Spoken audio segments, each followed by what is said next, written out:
আজকে খিচুড়ি বানাবো। এই যে চালে ডালে প্রথমে ধুয়ে রেখেছিলাম, মসুরের ডাল আর চাল, এটাকে ধুয়ে রেখেছি।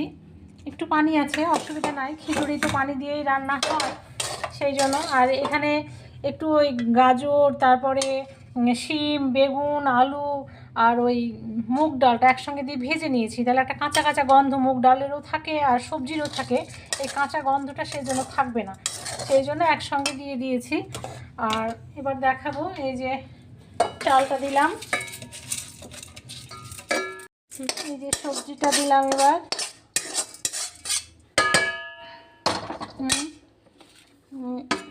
এই আলুটা দিব খিচুড়িতে, আলু সেদ্ধ, টমেটো দিলাম, কাঁচা লঙ্কা দিলাম এটাতে,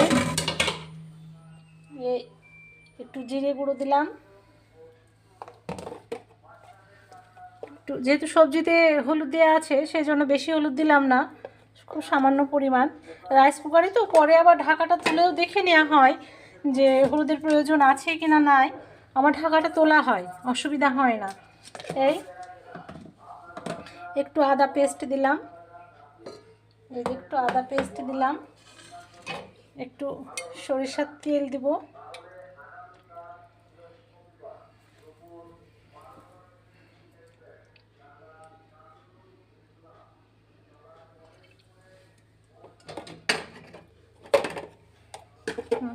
এটা একটু হাতে মাখিয়ে নিব,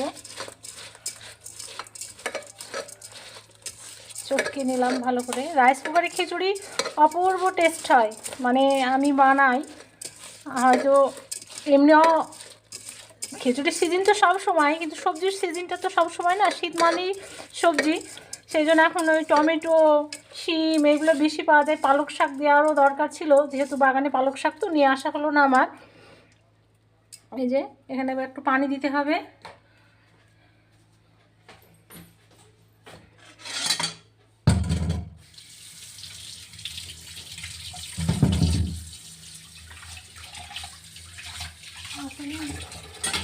এই যে একটু পানি দিব, এই কড়াটা ধুয়ে পানি দিব, এই কড়াটা যেহেতু অনেক তেল তেল লেগে আছে তো সেই জন্য কড়াটা ধুয়ে পানি দিয়ে দিলাম। এই যে চাপিয়ে দিলাম। খিচুড়িতে যদি পানি একদম মানে শেষ হয়ে যায়, পরে আবার পানি দেওয়া হয়, আমি যদিও আবার ঢাকাটা তুলে এভাবে ঢাকাটা তুলে দেখবো, একটু নাড়বো, দিয়ে পরে আবার পানির প্রয়োজন হলে পরে পানি দেওয়া হবে, লবণের টেস্টটা দেখে, লবণ কম হলে, পানি কম হলে এটা আবার শেষে দেওয়া হয়। আমার রাইস কুকারের অপশানটা এইরকমই। লাস্ট আমার খিচুড়ি, ধনের পাতা দিয়ে দিলাম, এই দেখো, দেখো কি অপূর্ব টেস্ট হবে খিচুড়িটা, আমার তো মনে হচ্ছে খুব সুন্দর টেস্ট। আলুটা আগে দিয়েছিলাম, তুলে নিলাম, যেহেতু নাড়ার খুব অসুবিধা হয়ে যাবে তার জন্য। আমার একদম খিচুড়ি রেডি।